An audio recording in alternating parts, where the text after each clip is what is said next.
Welcome, ladies and gentlemen, here to the forum of the group exhibit Hydrogen, Fuel Cells and Batteries.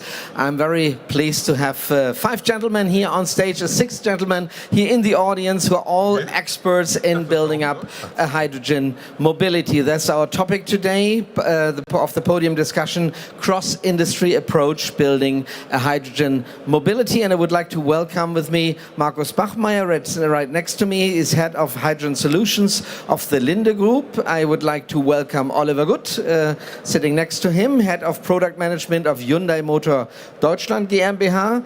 I would like to welcome Ferry Franz. He is Director of Toyota Motor Europe Berlin office. Welcome to you as well. Manfred Becker is here with us, Global Hydrogen Operation Manager of Shell Deutschland Oil GmbH, and opposite of me is Wolfgang Linde. He's Head of Network Fuel Product Management of Total Germany GmbH. And there might be a question about H2 Mobility. We have Nikolaus Ewein here, the CEO of H2 Mobility, also with us. So if there are any questions to him, you can also give it to him. So that means whenever you have a question, just raise your hand. I'll be with the microphone right with you. And I would like to start the panel discussion now. Mr. Linde, building up a hydrogen mobility is a tough challenge, especially if in times of energy transition, when nobody really knows where it's going to, where the joining is finally ending. Yes, but it's not a problem. Hydrogen has many advantages. We will elaborate on it. And hydrogen is one part of the future energy mix. It will play a big role, we believe, especially in the energy transition. We're talking about the transition of energy carriers, but also the energy transition. And you're sure about the end aim of the transition, that it will end at hydrogen mobility? Yes, that's why we work for more than 15 years in this field, but we are very open towards all new energies, because of course we don't know exactly where the future will go, but we see the advantages of hydrogen, and that's why we work together with other industry partners. We have organized in the H2 Mobility to build up the infrastructure. But it could be as well pure battery electric vehicles, or it could be syn fuels or whatsoever. You never know, huh? You don't know, but the different energies, they don't stand in contradiction to each other. They complement each other. That's what we want to underline. And especially when we talk about electric mobility, you have the battery and you have the fuel cells that complement each other. Mr. Bachmeier, the good thing is there is already a lot of hydrogen in the market. Linde Group knows very well. There's a lot of hydrogen in refineries, in the food industry, in chemical processes. So you have a lot of experience with that. You know how to handle it, and you know it's just as safe as any other gas. Is that true? Well, what you say is absolutely true. It's around. It's been around for over 100 years. It's been used for methanol production, it's been used for ammonia production, and so on and so on. So the industry knows how to handle it. The industry knows how to apply all the safety measures, because of course there is a lot of energy in the molecules. That's why it's such a good fuel. If you take water or sand, it's super safe, but it's not going to get you anywhere. So the energy is the good thing about hydrogen. You can harness it. There have not been any accidents, you know that. The car manufacturers are testing the cars to the same crash test and safety standards like every other car in their model range. We have done it for 100 years on the production side, on the distribution side. Yes, it can be handled safely, and everyone in this group, and I think everyone in this room, is working on handling it safely and using the energy in a very positive way. But even if you have 150 years of experience with that gas, until now you have produced technical gases. And what we need in the future is a fuel. That is something different, not only in price, but especially in price, isn't it? Yeah. There is a number of differences. We build on the base we have in terms of knowledge, but of course it's different customers. In many cases it's private customers, it's customers who don't care about technology, thank God. They want to have a reliable car, they want to have a nice driving experience. It's people who are price sensitive. It's people who really want to change their existing car for a hydrogen car. So that's a different market from many of the other markets we as an industrial gas company are serving. But we're learning a lot, and we've been pioneering that business. So I think the mindset is there in our company as well. Okay.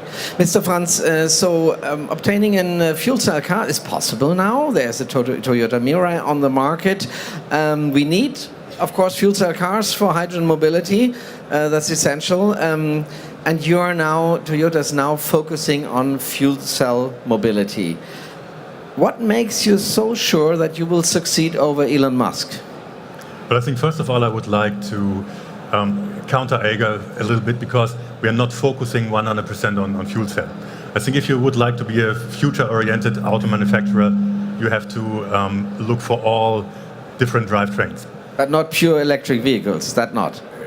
Of course, also pure electric. We come with pure electric in most probably next year in Germany. So we are focusing not only on fuel cell, but also, and I think we have a long battery electric experience with our hybrid cars. So we are quite deep in this topic.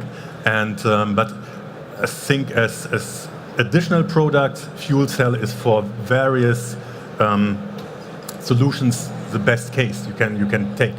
For instance, if you have trucks, and we have in our company not only the passenger cars, we have trucks, we have buses, we have forklifts, and we try to cover all these different type of vehicles with fuel cell. And I think then you get the right story for this topic.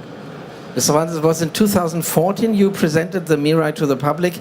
How did you manage it that everybody believes the Mirai is the first fuel cell car in the market? Most probably it was good marketing power, but I think what was quite well known is that we started our evaluation more than 20 years ago. So I think maybe that was one of the points. But marketing was quite well done. Obviously, Mr. Gutt. It's really not quite fair, isn't it? The Hyundai iX35 was already 2013 on the market. Yes, we really have to emphasize on that. Yes. And quite successful as well, wasn't it? Yeah, we had a quite good approach on the market, and we also had a good business unit with Linde. Linde based their B0 project on 50 iX35 fuel cell, and there we could provide that the fuel cell mobility is already capable of day-to-day use, and so that the technology is ready to be used in the market and by the customer. And you had the chance to say, well, the Honda Clarity was even earlier in the market, so that we can't tell them all. Well, you have just launched the second generation of Hyundai fuel cell cars, the Hyundai Nexo. What did you improve in the Nexo? I mean, the car is not really launched yet. The car will be available in August 2018. And, show it here, the ride and drive out there. Yes. Yes, and we have completely rebuilt a really new car. So we developed a new platform which is dedicated to the fuel cell mobility, to fuel cell technology, and the car is brought to the up-to-date level. Technology-wise, we improved the fuel cell stack. So we have a smaller stack now. We improved all the components of the system so that you have a much better packaging in the car. You can improve the capability of the car, the usability of the car, and we even increase the distance you can run with the car. So the car is capable of over 750 kilometers with one fuel cell, with one fuel. No more range anxiety, yeah? Yes. And also the whole car is equipped with the latest technology on the assist systems, so that it's really an up-to-date car, and the customer at the moment is looking for such cars if it comes to electric vehicles. Okay, Mr. Becker, we can see, well, the hen is there. Now we need some eggs. That means some hydrogen refueling stations. How far are you in this case, hydrogen refueling stations? How many do you have now? I think we are very well underway. I remember our discussion we had last year where we always were asked, when will sites come? I think H Mobility is doing an excellent job by rolling out further station and implementing further station. We are about at 50 sites, and the development can be seen on the H2 Live app. Mm-hmm. Probably each one of us should have on his smartphone. There you can see the acceleration and development of our fuel cell network, not only in Germany but in Europe, and as well we are good underway in the US as well. But I don't only remember, I know the app, I don't only remember last year's discussion, but also the previous years. So I remember something like CEP promised 50 hydrogen refueling stations by end of 2015. So, well, maybe the end of 2018 now. No, by end of 2018 we will have probably more. I expect personally in an area of 70, 75.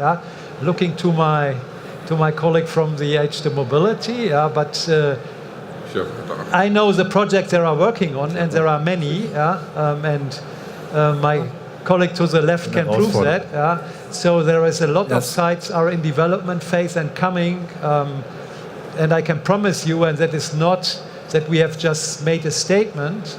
We are working really on actual projects, and we will see a very basic coverage of Germany very, very soon. Yeah, and I would like to add, so on the map you can really see in a very transparent way the stations, the future stations. Future means not far distance future, but this year or beginning of next year. And the location, so where do we put the station? H Mobility has a very good approach. We started, of course, in the big cities, in the big centers, Berlin, Hamburg, and the like, Munich, Rhein-Main. And then on the highways, the big corridors. But then also, since we need to match supply and demand, look for initiatives to see where's demand the most promising, and to build stations there, so that we have a high throughput at each station. I really appreciate this app. You know, you can just download it and see every hour which hydrogen refueling station is working and which are not. The last time I had a look on it, two days ago, a 40 station in operation, but 13 which are already there are not. What are the reasons that so many stations are not in operation? You have to let's say recognize that a few of the sites coming out of R&D, so they are still in the development phase or were built on development promise, and for this expectation, and some are on maintenance. So this picture is changing constantly from day to day. Yeah, but especially if we have maintenance, we want to inform our customers beforehand that they don't come, because in the beginning, of course, we don't have a big redundancy of stations. In a second step, there will be more and more of a redundancy, but still, in the hydrogen community, it makes sense to inform the customer beforehand to know, okay, don't go to this station, go to the other station, since we work together. I think it's a real progress, indeed. But, well, I can see the commitment of Shell and of Total to go into that topic of hydrogen refilling station. But on the other hand, I could also see, well, if the mobility would be all battery electric, the oil and gas industry would have a real problem, lose the whole business. So that's also a good reason to promote hydrogen mobility, isn't it, Mr. Leder? Since I'm responsible for hydrogen and for battery electric, I work on both. I have to say they complement each other. Depending on the customer, they have different mobility needs. In the city, smaller cars, battery electric can make sense. It's an option. On the other hand, longer distance, longer mileage. The Nexo, correct me, has more than 700 kilometers of mileage. You're able to refuel the car in just a couple of minutes. Of course, we can integrate hydrogen very perfectly into our service stations. On the other hand, many oil companies, Shell included, build high-power charging born, we call them, at highway stations. It makes sense, but there we come to really a challenge of grid connection, that's one thing, and to handle many customers. Even though we have high power charging at highway stations, when the big holiday seasons come and customers go from north of Germany to Italy, there will be long queues. Mr. Becker. And we have to think not only on the normal passenger cars customers, but also when we think about heavy duty, then there is, from our view, only one option, and that is at the moment hydrogen. Yeah? And therefore, we want to be in that business as well as we are in the other business as well, like Total and others as well. Yeah, like 15 years ago, 12 years ago, for World Championship 2006, there was a nice project. The BVG, the Berlin bus company, had beginning 4 buses, then 12 buses running on hydrogen. So there have been many ideas, and there are so many approaches that we can do, and we are happy to work together with all parties that are interested to start a discussion, and if there's sufficient demand to talk about it. So we have some hydrogen refilling stations already, Mr. Bachmeier, but still the hydrogen is missing. So where does the hydrogen come from? You bring them by trailers, don't you? So hydrogen missing is one of the least important bottlenecks we have at the moment.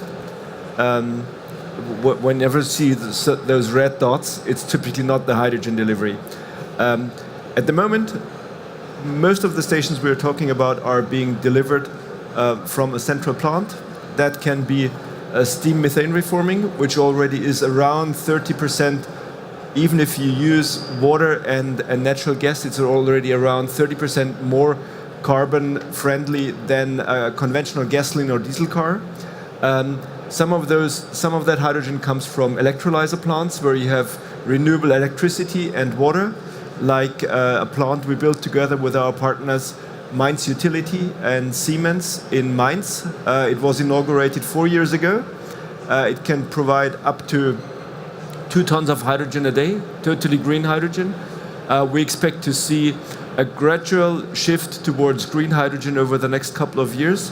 But we also have to keep in mind that whatever we do, no matter whether it's the station or the distribution or the production, we need to make it affordable. And that question of affordability and of getting costs down has been a recurring theme during most of the presentations here during the last 2 days, which I mentioned. And making it affordable, making it safe, making it environmental friendly at the same time, we're working on, and I think we're on a good pathway here. But to make it also transparent, Mr. Bachmeier, tell me in numbers, how many % of the hydrogen at the now existing hydrogen refilling station are made by steam reforming? So my understanding is that at the moment we have something like a 50 to 50% mix, 50% renewable and 50% conventional production. Oh, this is already quite good. And have you ever made a real a tank-to-wheel, or even better, well-to-wheel analysis? How much better hydrogen from steam reforming is in a fuel cell car than normal petrol? So the numbers we got from an independent study, which is called Concave, is that a hydrogen car that runs on conventional hydrogen is already around 30% better in carbon dioxide footprint than a diesel or a comparable diesel or gasoline and car. This is well-to-wheel already? Because this is well-to-wheel, yeah, including production. Including production and transport to the refilling station. Very good. I would like to open the discussion to all of you. So if anybody has a question to my panelists, just raise your hand. I'll be with the microphone right with you. That's not the case. So I would like to ask Mr. Becker, to build up hydrogen mobility is a huge task, and therefore you chose a cross-industry approach. You are well organized in the Clean Energy Partnership, which consists of 13 industry partners who work together on the implementation of hydrogen mobility. This just has changed. You came into the 4th phase of the Clean Energy Partnership. So what did you decide? We stay within that Clean Energy Partnership because we think there are more to do just implementing a network, which is mainly which is a task of H2 Mobility, where we are a shareholder as well. Yeah? There are other things to look further into, hydrogen production, but also, let's say, what we can alternatively do in other parts of hydrogen, like trains, ships, etc., etc. So there's much more to do for the energy, we think, for Clean Energy Partnership to go further. No more funding? No more funding? For the Clean Energy Partnership, or still funding for the Clean Energy Partnership? We share our contribution to it, but we have the chairman of the Clean Energy Partnership sitting opposite to me. He can probably answer that question better than me. He told me yesterday, no funding, yeah, Mr. Mistry. Okay, very good. I think always the interesting aspect is who is not partner in the Clean Energy Partnership. So if I have which big players are obviously not convinced from hydrogen mobility. I just mentioned British Petrol, for instance. Why is that the case? Why couldn't you convince your colleagues? You know that British Petrol, when it was still Aral, they built the first hydrogen sites in Germany, actually with Maybe Linde. it was that experience that Airport Munich come into my mind, and others. I don't know why they have pulled back from this technology. I have no information. It's their decision. Mr. Leder, do you talk with your colleagues? We had contact many years ago within the High Fleet Q project. I remember the first station in Berlin, Aral. I mean, it's always good to have many industry partners because we don't have a competition. Huh? Yeah. We together jointly we're happy that Shell is active. We're active. OMV, our Austrian friends, also active in the initiatives. So we would welcome anybody who is supporting our activities. But obviously, they're not convinced. The same. I wouldn't take it that they are not convinced. There may be, let's say, other strategies they look after, depending on their company priorities. But when you talk to the Aral colleagues in Bochum, they work with us on codes and standard areas, etc., etc. That does not mean that they do nothing. And you always have first movers, you have adopters, you have followers, in this bunch. But the same thing at the OEM part. You're both partners of the Clean Energy Partnership, of course. But I miss Volkswagen. What is going on with them? Well, I think maybe you have to go one step higher and look to Hydrogen Council. There you have the main big players. You have General Motors, you have Geely. Meanwhile, Geely not starting member, but now. You have Audi, you have Mercedes-Benz, you have BMW, you have Hyundai, Honda, Kawasaki, Toyota. I think Volkswagen part of it? Well, with Audi at least. Yes. Yeah. With Audi, yes, okay. So I think maybe they do not see the need by now in a local market because they do not have product. But I think the approach, and I think it's the same with Hyundai, we have the overall approach with Hydrogen Council. And then we try to support hydrogen in every country where we sell hydrogen. It's not only here in Germany, we support the local initiatives in Great Britain, in France, in Italy, in Spain. So I think it's a question of strategy. And of course, we are 100% behind hydrogen, and we see the chance not only for, as mentioned before, only for passenger cars, but also for other solutions. So therefore, we are quite keen on empowering hydrogen also, especially here in Germany. I have the first question from the audience, Dr. Möllmann. Möllmann, hi Cologne. I would like to ask the OEM representatives here, Hyundai and Toyota, as you belong to large OEMs and as you are thinking in figures per year, what is your planned number of cars you intend to sell here in Germany this year until the middle of next year from your country, from Toyota and from Hyundai, and what is the strategy beyond? Is it like get a car wherever a customer is, or do you try to sell the cars in fleets somewhere? How do you bring your nice cars with high figures into the public? For sure, H2 mobility activities will support this by functional fuel stations. Okay. Thank you, Dr. Möllmann. Well, we want to know numbers. Yeah. I've heard a number yesterday. Good. No.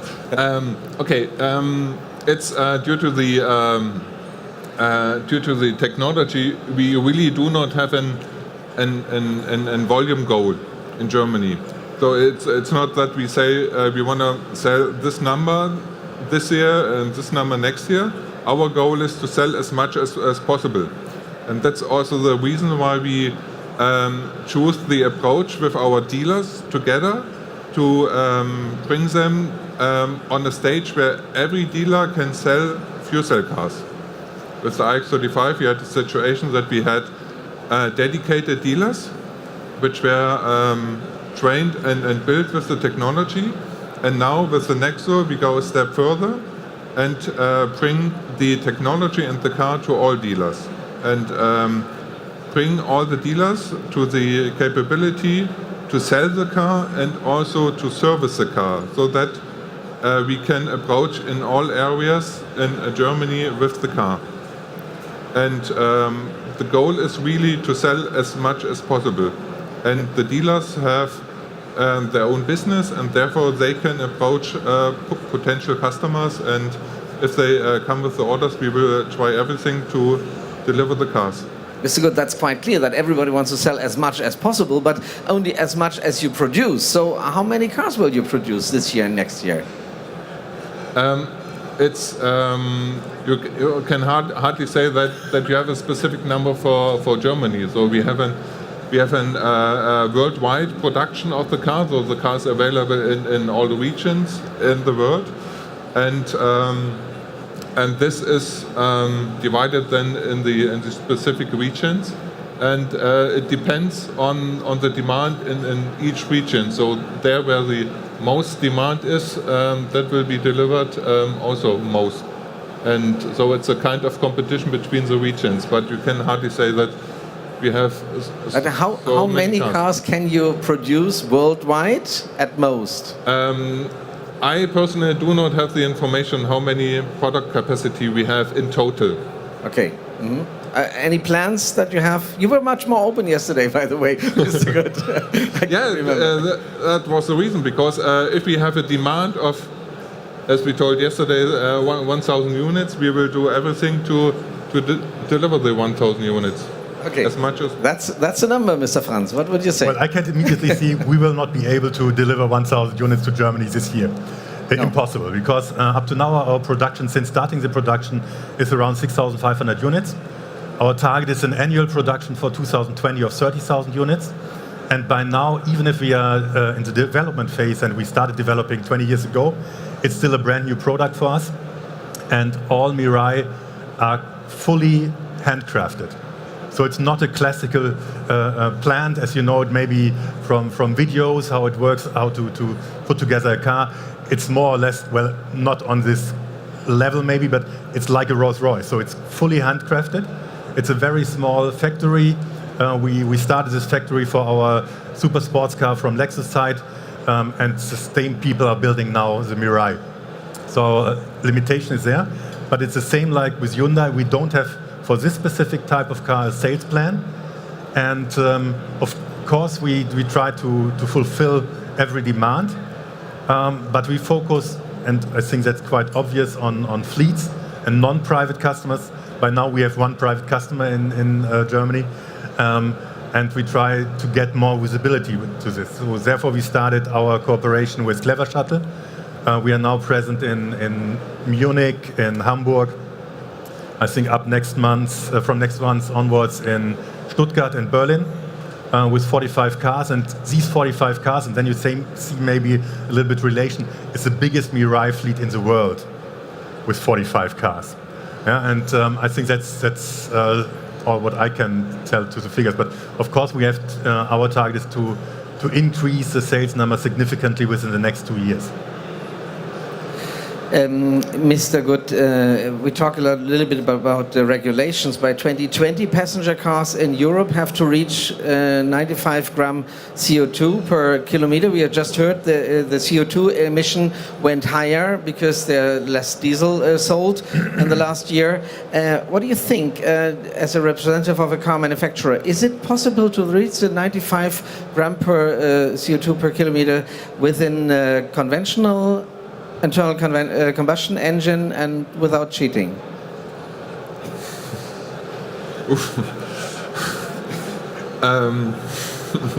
Tricky.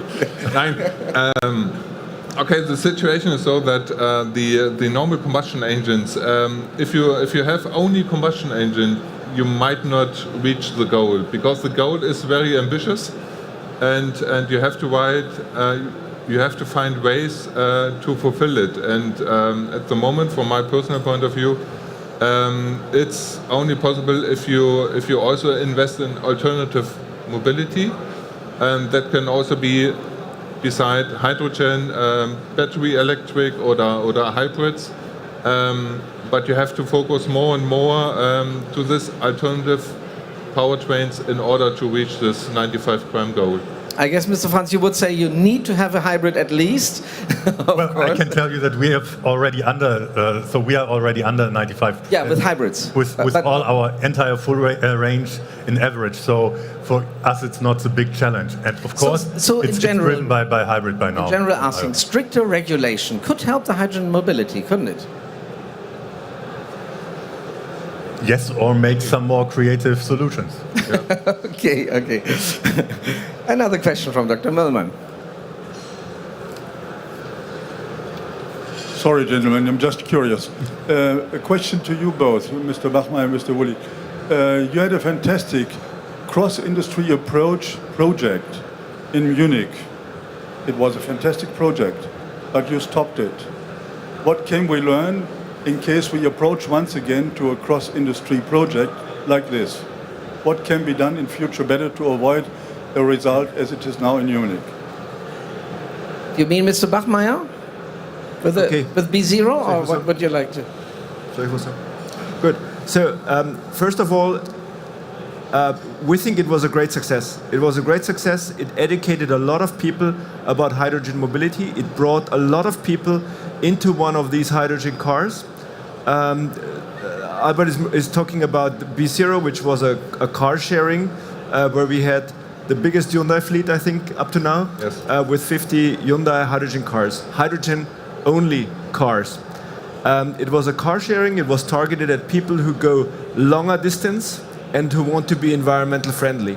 For those who want to be environmental friendly, shorter distance, you have offers from other car sharing companies who offer a battery electric mobility. We got a lot of people into those cars. We got a lot of very, very positive press coverage, but we also figured out that the economics are very, very difficult to manage. And for those of you who are following what is going on in the car sharing industry, you know that Drive Now and Car2Go are supposed or are planning to merge, and they have thousands and thousands and thousands of vehicles in their fleets. Still, they want to merge. I assume they want to merge not because Mercedes and BMW love each other so much, but because economics are pushing them to merge and to get a bigger base. We could never have gone into thousands and thousands of cars. And keep in mind, we are not a car company, we are an industrial gases company. So this was already a big step outside of our conventional business. And we're still very happy with what the team achieved. I think it was a great achievement. It was a great cooperation with Hyundai. It was a great thing for hydrogen mobility in general. What we see, and it has already been mentioned, what we see is that you get a higher utilization of vehicles when you go into what is called ride sharing, when you do conventional taxis. And that's why we are very supportive of Clever Shuttle's approach. We see that the Clever Shuttle cars that come to fill, the hydrogen cars that come to fill our stations, have a much higher hydrogen consumption, which is good for H2 mobility business case than we had with the car sharing cars. And please stop me when I'm getting too technical with car sharing and ride sharing. One thing, Mr. Bachmeier, it must have been clear to you that you can't earn money with B0. But so why did you fund it? You know? I'm not going to talk about money and business cases with so many of our competitors in the room. Okay. Well, I wish it would last a little bit longer, the B0. Yeah. Let's come back to politics. Mr. Becker, according to Germany's climate production plan, the mobility sector will be decarbonized by 2050. Do you believe in that goal, or do you think politicians will give it up like the 2020 goal? I hope not. we need political support, to meet that goal, which also supports our business case, not only our business case, but the development of the network in such. So I personally hope, and also in the interest of my kids and probably their children, once I get one, I hope so, yes. And obviously this is only achievable with, a dual way. It's only achievable if we're not only going for one solution, we need both solutions. That was always our politic, was always our view onto it. We need the battery electrical as well as the hydrogen stream. There is no exclusive, one or the other is the best. Yeah. That is our approach to it, and it's our opinion. And Mr. Franz, you have already mentioned the Hydrogen Council, the connection of 13 leading energy, transport and industry companies to promote hydrogen on a global scale. And during last year's United Nations Climate Change Conference, you have published a study on the future of hydrogen economy within the next 50 years. One of the milestones for 2030 was to reach the 2050 vision was to sell 1 in 12 passenger cars as a fuel cell vehicle in Germany and other early markets. This is very ambitious, and now we have some numbers, isn't it? It's 280,000 cars until 2030. That's what you promised. Yes. Well, at least this is a plan, and of course in this analysis is included that more companies will follow car manufacturers like Hyundai and Honda, Mercedes-Benz and Toyota. I think we four would not be able to deliver this kind of figure, but I think with some more of the big players, and I think if you look to the Hydrogen Council, with one of the biggest manufacturers of China, with Geely and with General Motors, you have the right partners in place to achieve this target. Mm-hmm. Okay, yeah, well, you will have for BMW until 2025 or even longer. 2020. Something like that. Okay, Mr. Leder, in September last year, more than 160 investors and industry players met in New York to talk about the hydrogen mobility for the future. In the end, it's just a question of investors, if this will happen or not. What do you think? Of course, it's on the bottom line a question of money and of people willing to invest at an early stage. We are a group of big industry companies that are doing this because of deep thoughts, deep feeling towards hydrogen, and of course anybody who is interested to join this initiative with the Clean Energy Partnership, working on different issues, as Manfred mentioned, with H2 Mobility, with the Hydrogen Council. So companies willing to invest, there will be more and more business cases. We should, when we talk about cars, not only look at the conventional OEM. I agree, of course, we want cars, we need cars. Cars are coming, we see it. But we have, for instance, Street Scooter, the company or the affiliate of Deutsche Post, yes. H2 Mobility, Nicolas signed an LOI with them. They will come with a number of vehicles based on hydrogen, fueled with hydrogen. This also helps to have a higher utility for us at this early stage. So we really are thinking also unconventional pathways at this stage. Huh? So you better not invest your money into fossil fuels, but better in a future hydrogen economy. Maybe that's the conclusion. Ladies and gentlemen, we are running out of time. I would like to thank you very much for this interesting discussion with you here on stage. I like to thank you for joining us here. Thank you, gentlemen, for answering my questions.